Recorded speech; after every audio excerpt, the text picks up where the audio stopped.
భగవంతుడికి విశ్వమే ఆలయం. సకల చరాచర జీవనాధారుడైన దేవుడికి ఇల్లు కావాలా? అవసరం లేదు. కానీ మనకు కావాలి. మన సంస్కృతిని, సమైక్యతను కాపాడుకోవటానికి కావాలి. మంచి చెడులు తెలుసుకోవటానికి కావాలి. జీవితం ప్రశాంతంగా సాగిపోవటానికి కావాలి. గమ్య నిర్దేశం కోసం కావాలి. దేవాలయాల్లో ఆచరించే విధి విధానాల ప్రాశస్త్యం గురించి వివరించేందుకు ఇవాళ మనతో ఉన్నారు సుమంగళి గారు. నమస్తే సుమంగళి గారు. నమస్తే అండి. సుమంగళి గారు, మనకు దేవాలయాలకు వెళ్ళాలి అనే ఒక విధి పురాతన కాలంలో చాలా ఎక్కువగా ఉండేది. అయితే ఈ మధ్య దాన్ని ఎవరు అంతగా ఆచరించకపోయినా అసలు దేవాలయాలకు వెళ్ళాలి రోజు విధిగా అనే ఆచారం ఎందుకు వచ్చిందండి? మన మహర్షులు భారతీయ సంస్కృతిలో 3 అద్భుతమైన వరదానాలు మానవ జాతికి అందించారు. ఆ 3 వరదానాలు ఏంటి అంటే దేవాలయాలు, విద్యాలయాలు, వైద్యాలయాలు. ఫస్ట్ దేవాలయాలు.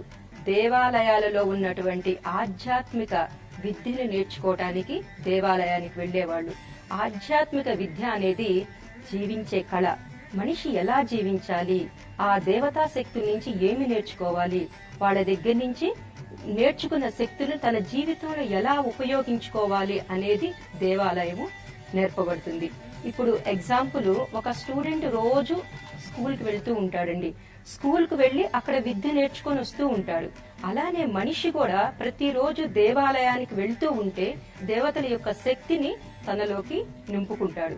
దేవతా శక్తి అంటే దైవీ గుణాలు. దైవీ గుణాలను మనలో అలవర్చుకోవటము. దైవీ గుణాలు అంటే మనం ఏదైతే ఆలోచిస్తామో అది మాట్లాడగలగటం. ఆ మాట్లాడింది ఆచరణలో పెట్టడమే దైవీ గుణాలు. దేవాలయాల గురించి ఒక మాట అంటూ ఉంటారు. 3I అంటే ఫస్ట్ ఐడియాస్. ఫస్ట్ మనకి ఆలోచన రావాలి. ఐడియాస్ వల్ల, ఐడియాస్ అంటే ఆలోచన. రెండో ఐడియల్ అన్నమాట, అంటే ఆదర్శాలు రావాలి. మూడవది ఏంటంటే ఐడల్, విగ్రహాలు. ఆ మూడిటి గురించి తెలుసుకోవటమే దేవాలయాలు అని అంటారు. ఫస్ట్ మనిషి మనము దేవాలయానికి వెళ్ళేటప్పుడు ఎలాంటి మానసిక స్థితితో వెళ్ళాలి, ఎలాంటి ఆలోచన విధానంతో వెళ్ళాలి తెలిపేదే ఫస్ట్ ఐడియాస్. రెండోది ఏంటంటే ఐడియల్. ఐడియల్ అంటే ఆచరణ, ఆదర్శము. ఎలా మనము ఒక దేవాలయానికి వెళ్ళినప్పుడు ఆ దేవతా శక్తులు గురించి క్షుణ్ణంగా నేర్చుకుని వాటిని ఉపాసన చేసినప్పుడు, ఆ యొక్క ఆదర్శాలు మన జీవితంలో అవలంబించుకున్నప్పుడు మనల్ని చూసి ఇంకొకళ్ళు ఆదర్శంగా అవుతాం. దానినే ఐడియల్ అంటారు. మూడోది ఏంటంటే ఐడల్, విగ్రహాలు. దేవాలయాలలో ఉండేటటువంటి విగ్రహ ప్రతిమలే ఈ ఐడియల్. ఈ 3I దేవాలయాలుగా గుర్తించాలి అని చెప్పేవారు మా గురువు గారు. పూర్వకాలంలో దేవాలయాలు చాలా విశిష్టంగా ఉండేవి అనేవారు. ఎందుకంటే పూర్వకాలంలో ప్రతి ఒక్కరూ కూడా ఎలాంటి సమస్య వచ్చినా కూడా దేవాలయానికి వెళ్లేవాళ్ళు. ఎందుకంటే దేవాలయానికి వెళ్లి అక్కడ పూజ చేసేవాళ్ళు కాదు, అక్కడ ఉన్నటువంటి టెక్నిక్స్ నేర్చుకునేవాళ్ళు. వాళ్ళకు ఉన్నటువంటి సమస్య ఆ టెక్నిక్స్ తో పోగొట్టుకునేవాళ్ళు. ఆ పూర్వకాలంలో దేవాలయాలలో అర్చకులు ఉండేవాళ్ళు. అర్చకులు ఎలా ఉండేవాళ్ళు అంటే దేవతా శక్తిని వాళ్ళ వశంలో చేసుకుని ఉండేవాళ్ళు. అంటే ఉదాహరణకి శ్రీరామకృష్ణ పరమహంస, ఆయన ఒక అర్చకుడు. ఆయన ఏం చేస్తుంటాడంటే దేవతా శక్తులు అందరినీ కూడా ఏ దేవత ఉపాసన చేసినా కూడా 3 రోజుల్లోనే ఆ దేవతని అనుగ్రహం పొందేవాడు. దేవాలయం అంటే లక్షలాది భక్తుల పుణ్యధామం. ఆగమశాస్త్రబద్ధంగా దేవాలయాలను నిర్మించారు. ఆలయ నిర్మాణం దేవుడి సైనరీతిలో ఉంటుంది. ఆలయ గోపురం భగవంతుడి పాదాలు, గర్భగుడి భగవంతుడి శిరస్సు. దైవ దర్శనం అంటే గుడిలోకి వెళ్లి స్వామిని చూసి గంట కొట్టి నమస్కరించాలి అనుకుంటాం. కానీ దూరంగా ఉండి ఆలయ గోపురానికి నమస్కరించినా స్వామివారి పాదాలకు నమస్కరించినట్లే. ఆలయంలో మూల విరాట్టు స్థానం ముందుగా నిర్ణయిస్తారు. భూమి విద్యుదయస్కాంత తరంగాలను సంపూర్ణంగా వెలువరించేందుకు వీలుగా విగ్రహం కింద రాగిరేకు ఉంచుతారు. వాటినే యంత్రాలు అంటారు. క్రమం తప్పకుండా ప్రదక్షిణలు చేసే వ్యక్తులు ఈ అయస్కాంత తరంగాల శక్తి పరిధిలోకి వచ్చి వారిలో పాజిటివ్ వైబ్రేషన్స్ మొదలవుతాయి. అందుకే గుడికి వెళ్లే భక్తులు ఆ ప్రశాంతతను, దైవత్వాన్ని ఫీల్ అవ్వగలుగుతున్నారు. దేవాలయానికి ఎందుకు వెళ్ళాలి అనే దానికి ఒక ఆలోచన ఉందండి. అయితే దేవాలయానికి వెళ్ళినప్పుడు అందరూ కామన్ గా ప్రదక్షిణలు చేస్తూ ఉంటారు. కొందరు పరిక్రమ అంటారు, కొందరు ప్రదక్షిణ అంటారు. ఏదేమైనా ఈ ప్రదక్షిణలు తిరగాలి, చెయ్యాలి అంటే కనుక మూల విరాట్ చుట్టూ తిరగడమే లక్ష్యం అయితే కనుక అది సవ్య దిశలోనే తిరగాలి అని ఎందుకు ఉంటుంది? అంటే ఏ రకంగా తిరిగినా అపసవ్య దిశలో తిరిగినా అది ప్రదక్షిణే అవుతుంది కదా. సో సవ్య దిశలో తిరగడానికి వెనకాల ఏమైనా సైంటిఫిక్ రీజన్స్ అలాంటివి ఏమైనా ఉన్నాయా? మనం ఒకసారి పైకి చూస్తే ఆకాశంలో ఉపగ్రహాలు గ్రహాల చుట్టూ తిరుగుతూ ఉంటాయి. అట్లానే గ్రహాలు సూర్యుని చుట్టూ తిరుగుతూ ఉంటాయి. సూర్యుడు, గ్రహాలు, ఉపగ్రహాలు అందరూ కూడా ధ్రువ నక్షత్రం చుట్టూ తిరుగుతూ ఉంటారు. ఆ ధ్రువ నక్షత్రం అందరూ కలిపి కూడా ఆ సప్తఋషి మండలం చుట్టూ తిరుగుతూ ఉంటారు. ఇవి అన్నీ కూడా ఒక సవ్య దిశలో తిరుగుతూ ఉంటుంది. అది ఒక సైంటిఫిక్ రీజన్ అండి. అలానే మనము దేవాలయంలోకి ఎంటర్ అవ్వంగానే చాలా మంది గర్భగుడిలోకి వెళ్ళిపోతారు. అలా గర్భగుడిలోకి వెళ్లకుండా సవ్య దిశలో ప్రదక్షిణ చేసుకోవాలి. ఈ ప్రదక్షిణకి మన ఋషులు అందించారు. ఒక వేదాల్లో ఒక మంత్రం ఉంది ఋషులు అందించినటువంటిది. యాని కానిచ పాపాని జ్ఞాత కృతాని చ తాని సర్వాణి నశ్యంతి ప్రదక్షిణాం పదే పదే. ఎప్పుడైతే నువ్వు పదే పదే తిరుగుతూ ఉంటావో జ్ఞాత కృతాని చ జన్మల నుంచి వచ్చినటువంటి ప్రారంభ కర్మలు అన్ని కూడా పోతాయి అని. అందుకని ఈ సౌరమండలంలో ఎట్లయితే ఈ గ్రహాలు, ధ్రువ నక్షత్రము అవన్నీ కూడా సవ్య దిశలో తిరుగుతున్నాయి కాబట్టి మనం కూడా సవ్య దిశలో దేవాలయం చుట్టూ సవ్య దిశలో ఆ మూల విరాట్ చుట్టూ తిరుగుతూ ఉంటే మన యొక్క ప్రారంభ కర్మలు పోతూ ఉంటాయి. భావనాత్మకంగా టెంపుల్ కి ఎందుకు వెళ్ళాలి అనే దానికి ఓకే ఈ వివరణ సరిపోతుంది. అయితే సైంటిఫిక్ అంశాలు ఏమైనా దీంట్లో ఉన్నాయి? ప్రదక్షిణలు సవ్య దిశలో చేయడానికి అనే అంశానికి సైంటిఫిక్ అంశం ఏమైనా ఉందా? ఉందండి. పరమాణువులో అత్యంత అతి సూక్ష్మమైన కేంద్రకం ఉంటుంది. ఆ కేంద్రకం చుట్టూ కూడా ఎలక్ట్రాన్లు తిరుగుతూ ఉంటాయి. ఆ ఎలక్ట్రాన్ ఏం చేస్తున్నాయి? ప్రదక్షిణ చేస్తుంది. అందుకే సృష్టి గతి నుండి పుట్టినది కాబట్టి జగతి అయినది. అలా సవ్య దిశలో తిరగటం వల్ల, అలా ప్రదక్షిణలు సవ్య దిశలో చేయటం వల్ల ఆ దేవతామూర్తుల దగ్గర నుంచి మనకి పాజిటివ్ ఎనర్జీ వస్తుంది. ఈ సవ్య దిశలో తిరుగుతున్న ప్రదక్షిణలు చేస్తున్నారు. ఈ ప్రదక్షిణలకు కూడా ఒక లెక్క అంటూ చెప్తారు. కొన్నిసార్లు 3 అంటారు, కొన్నిసార్లు 9 అంటారు, 108 అంటారు, 12 అంటారు. ఇలా రకరకాలుగా నెంబర్ చెప్తారు కదా. వీటిల్లో ఏ నెంబర్ మనం ప్రదక్షిణలు చేయాలి? ఇప్పుడు ప్రదక్షిణలో మనం ఏదైనా ఒక విశిష్టమైన శక్తి పొందాలి, లేకపోతే మనకి ఒక కోరిక ఉందండి, ఎన్ని రోజుల నుంచో తీరని కోరిక ఉందనుకోండి, ఆ కోరిక నెరవేరాలన్నా, ఆ దేవతా శక్తి మనలోకి రావాలన్నా 112 ప్రదక్షిణ చేయాలి. ఒక్క 112 ప్రదక్షిణలే మనం ఎందుకు అంటున్నాము అంటే, సూర్యుడి నుంచి వచ్చే 7 విశిష్టమైన కిరణాలు భూమి మీద పడతాయి. చంద్రుడి నుంచి వచ్చే 16 కళలు భూమి మీద పడతాయి. 7 × 16 అయినప్పుడు 112. అందుకని మనిషి యొక్క జీవితము సూర్య చంద్రుల మీద ఆధారపడి ఉంటుంది కాబట్టి ఈ 112 ప్రదక్షిణ చేస్తే ఒక విశిష్టమైనటువంటి ఫలితం వస్తుంది.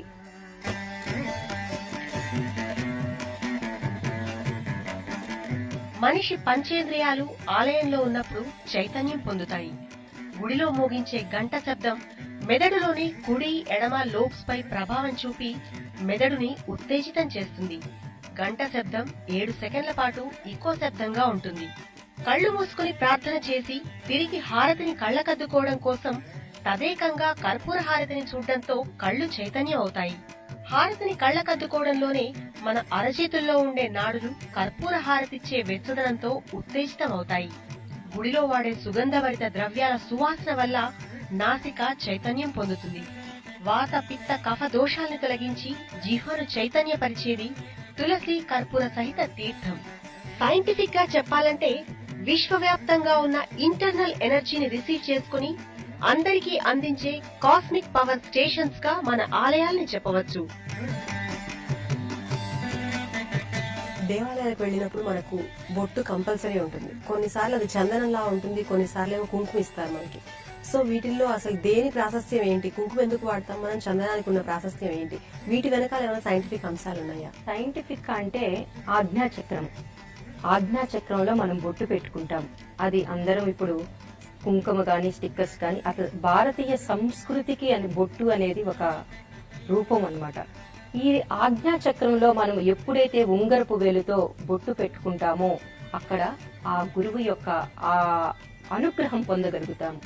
అది మనం కుంకుమలో, ఇప్పుడు కుంకుమ అంటే బజార్లు దొరికే కుంకాలన్నీ కూడా కెమికల్స్ కలిసి ఉంటున్నాయి. కానీ పూర్వకాలం నుండి కూడా అందరు దేవాలయాల్లో కానీ మన విశేష పూజా కార్యక్రమాల్లో కానీ చందనాన్నే ఉపయోగించేవాళ్ళు. ఆ చందనానికి కూడా ఒక మంత్రం ఉంటుంది, మన ఋషులు అందించారు. ఓం చందనస్య మహత్పుణ్యం పవిత్రం పాపనాశనం ఆపదాం హరతే నిత్యం లక్ష్మి తిష్టతి సర్వదా. ఎప్పుడైతే ఉంగరపు వేలు ఇక్కడ పెట్టుకొని ఆ మంత్రం చదువుతామో మనకున్నటువంటి పాపాలు మొత్తం పోతాయని ఆ మంత్రం చెప్తుందండి. ఇంకోటి ఏంటంటే ఆపదలు మనకు వచ్చేటటువంటి ప్రతిరోజు కూడా ఏదో రకమైన ఆపదలు వస్తూ ఉన్నాయి. ఆ ఆపదలన్నీ కూడా నివారించబడతాయి. ఇంకోటి ఎక్కడ ఆ చందనానికి ఉన్నటువంటి క్వాలిటీ ఏంటంటే ఎక్కడ పుణ్యం ఉంటుందో అది పట్టుకొని తీసుకొస్తుంది. అప్పుడు ఆ చందనాన్ని మనం ఇక్కడ పెట్టుకోవటం వల్ల మనకి పుణ్యం వస్తుంది.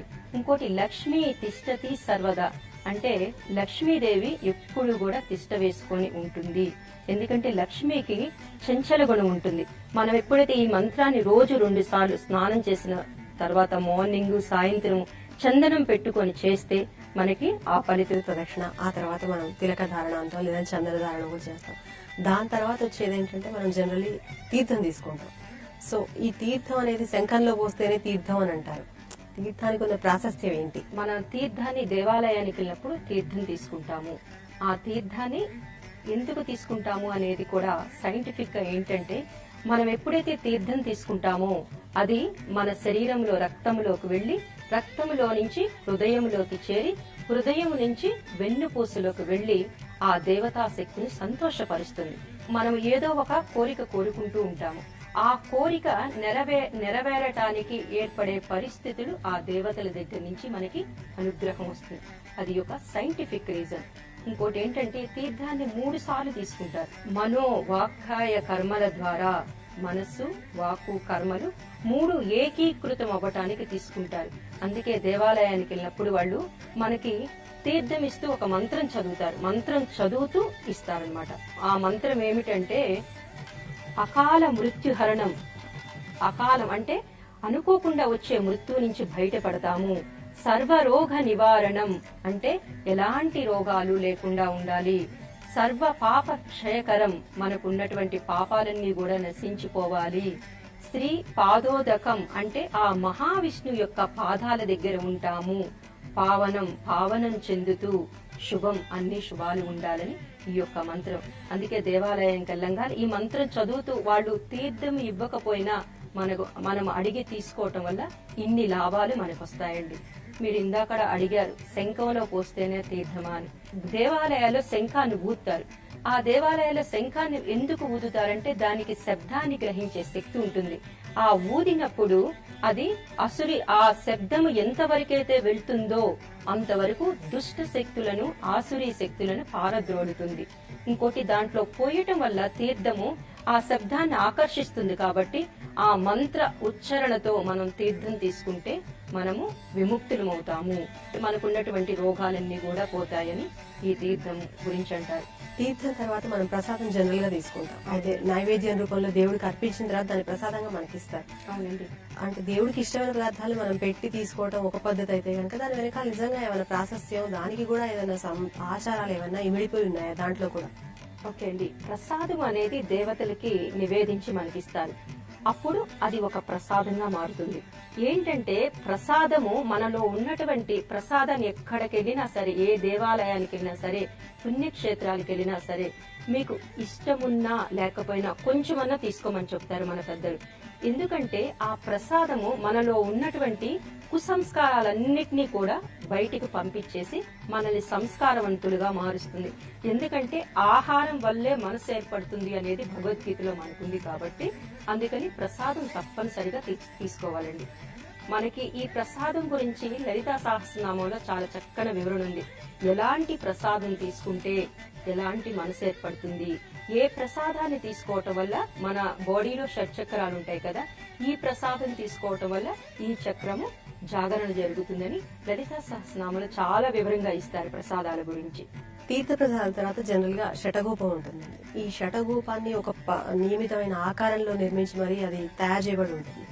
షటగోపం దానికి చాలా రకాల వివరణలు బయట వింటూ ఉంటాం. అయితే ఎగ్జాక్ట్ షటగోపాన్ని ఎందుకు ఉంచుతారు, దాని వెనకాల ఏమైనా నిజంగా మంచి మంచి రీజన్స్ ఏమైనా ఉన్నాయా? శటకోపం అంటారండి. దాన్ని చటారి అనిగా వచ్చేసింది. గుడికి దేవాలయానికి వెళ్ళినప్పుడు అర్చకులు మన తల మీద పెడతారు. దాన్ని పెట్టినప్పుడు ఆ శటకోపం మన శిరస్సు మీద పెట్టినప్పుడు ఒక విశేషమైన శక్తి మన శరీరంలోకి దిగుతుంది, ప్రవేశిస్తుంది. ప్రవేశించిన తర్వాత మనము ఒక్క క్షణం ప్రశాంతంగా ఉంటాము. సెటప్ గోపాన్ని పరిశీలిస్తే దానిపైన 2 పాదాలు ఉంటాయి. దాన్నే గురు పాదాలు అంటారు. పంచభూతాలతో ఈ ప్రపంచం అంతా కూడా పంచభూతాలతో ఉంది. పంచభూతాలతో తయారైన మన శరీరం కూడా పంచ ఇంద్రియాలతో ఉంటుంది. ఈ పంచ ఇంద్రియాలు కాకుండా మనకు ఇంకొక ఇంద్రియం ఉందని, అదేమిటంటే 6వ ఇంద్రియము మనసు. మనసు కరెక్ట్ గా ఉన్నా కూడా ఇంద్రియాలు పనిచేయాలి.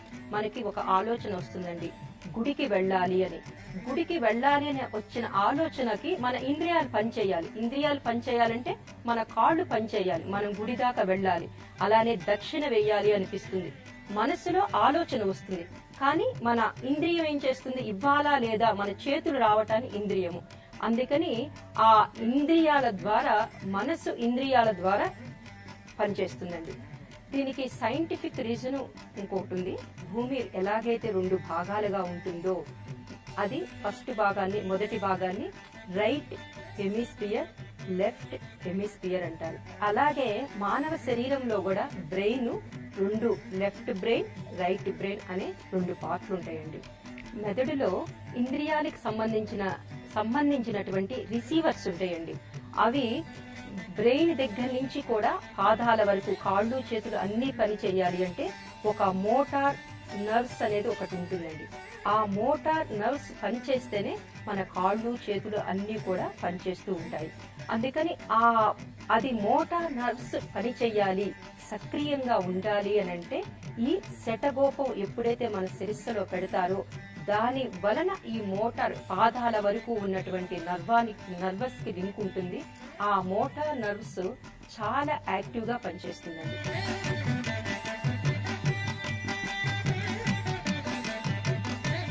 ఆలయ గోపురం, ధ్వజస్తంభం అన్ని ఎలక్ట్రోమాగ్నెటిక్ వేవ్స్ ని ట్రాన్స్మిట్ చేస్తాయి.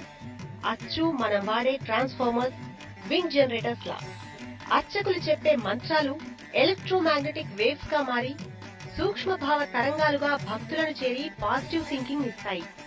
గుడి నిర్మాణానికి ముందు భూమిలో నవరత్నాలను, వెండి, బంగారం, పాదరసం లాంటి లోహాలను స్థాపిస్తారు. ఇవి ఎర్త్ పిక్స్ గా పనిచేస్తాయి. మంత్ర తంత్రాల ద్వారా ఉత్పన్నమయ్యే శక్తిని ఆలయ ప్రాంగణంలోకి వచ్చే వ్యక్తులకు ట్రాన్స్మిట్ చేస్తాయి. ఏ దేవాలయానికి వెళ్ళినా కాసేపు కూర్చొని రమ్మంటారు. ఏదో తొందరగా వెళ్ళామా, చూసామా, వచ్చామా అన్నట్టు కాకుండా కాసేపు అక్కడ కూర్చొని రావాల్సిందే అంటారు. ఈ కూర్చోవాలి అనే ఆచారం ఎందుకు వచ్చింది అసలు? దేవాలయానికి వెళ్ళినా కూడా అండి ఒక్క 20 నిమిషాలన్నా కూర్చోవాలి. అది కూర్చోవడం అంటే మామూలుగా కూర్చోకూడదండి. వీలైతే ఒక చిన్న ఏదైనా మ్యాట్ వేసుకొని పద్మాసనంలో కూర్చుంటే, అంటే దేవతలు అందరూ కూడా పద్మాసనంలోనే ఉంటారు. ఆ పద్మాసనం ఉన్నప్పుడు ఆ దేవతా శక్తుల యొక్క శక్తిని మనం కూడా తీసుకోగలుగుతాం. దేవాలయానికి వెళ్ళినప్పుడు మనం కూడా ఒక్క 20 నిమిషాలు మౌనంగా పద్మాసనంలో కూర్చుంటే ఆ దేవత యొక్క శక్తిని మన శరీరంలోకి నింపుకుంటాము. దానికే కృష్ణుడు ఒక మంత్రం చెప్పారు భగవద్గీతలో, సమంకాయ శిరోగ్రీవం ధారయన్ అచలం స్థిరః సంప్రేక్ష నాసికాగ్రం స్వ దిశచ్చా నవలోకయన్.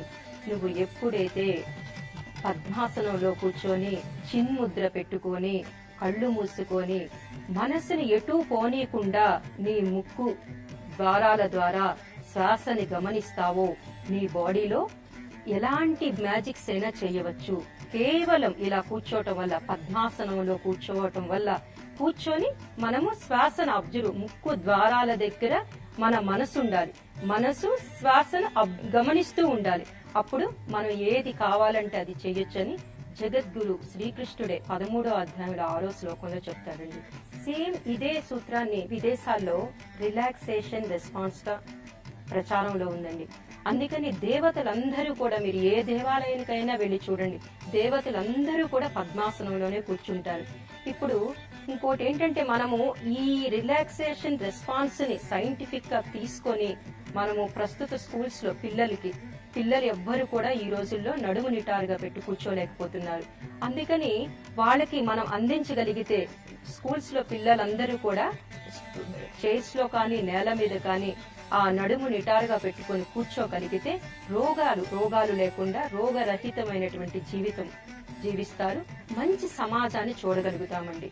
శ్వాస మీద ధ్యాస అన్నారు. అసలు శ్వాస మీద ధ్యాసనే కదా మనం జనరల్ గా యోగా అంటాం. అవునండి. మెడిటేషన్ ప్రక్రియలో కూడా మనకు నేర్పించేది అదే. అవునండి. అండ్ చిన్ముద్ర అన్నారు. చిన్ముద్ర ఎలా ఉంటుంది? చిన్ముద్ర ఈ రెండు బొటన వేలు చూపుడు వేలు రెండు పెట్టి ఇలా కూర్చోవాలి. దాన్ని చిన్ముద్ర అంటారు. ఆత్మ పరమాత్మ రెండు కలవటం అని దాని యొక్క అర్థం. మన థాట్స్ ను కూడా ఆపుతుందండి. ఈ చిన్ముద్ర వల్ల మనకి జ్ఞాపక శక్తి కూడా వస్తుంది. దేవాలయానికి వెళ్ళడం అనే ఒక ప్రక్రియలో ఎన్నెన్ని సైంటిఫిక్ అంశాలు దాగున్నాయో, భావనాత్మకంగా చూసినా ఎన్నెన్ని విషయాలు అందులో ఇమిడిపోయి ఉన్నాయో, వీటన్నిటిని చాలా చక్కగా వివరించారండి. అసలు నిజంగా ఇది విన్న తర్వాత అయినా కొంతమంది అయినా రోజు దేవాలయానికి వెళ్ళడం అలవాటు చేసుకుని అక్కడ కూర్చొని మీరు చెప్పినట్టు కనుక ఆ చిన్ముద్ర వేసి పద్మాసనంలో కూర్చొని కనుక మెడిటేషన్ చేస్తే ఇవాళ రేపు ఉండే టెన్షన్స్ అన్నిటికీ అందరూ దూరం అవుతారని అనుకుంటున్నాను. థ్యాంక్ యూ వెరీ మచ్ అండి. నమస్తే. మీ సందేహాలు సలహాలు మాకు పంపండి.